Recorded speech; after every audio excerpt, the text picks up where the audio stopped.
Hey everyone, today I'm here with another segment of Clear the Clutter with Christine, and I'm really excited about today's segment because so many people say keep the home office tips coming. So here's another one of my favorite items, and this is a collator. And why I love this? Well, there's so many reasons. One, it keeps me so organized. I am able to multitask. I have orders that I place, bills to pay, receipts for donations, whatever it is, I keep them all in here. I keep my notepads in here so I can just grab them.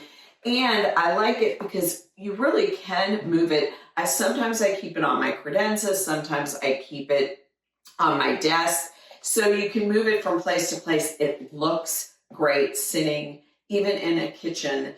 If you have a little area just to keep your family organized, you can have papers to sign, medical documents that you need to get a hold of in here. So it's just so nice to have something that is functional and looks great. And this has been a favorite thing for so long. So stay tuned for more of Clear the Clutter with Christine and some of my favorites.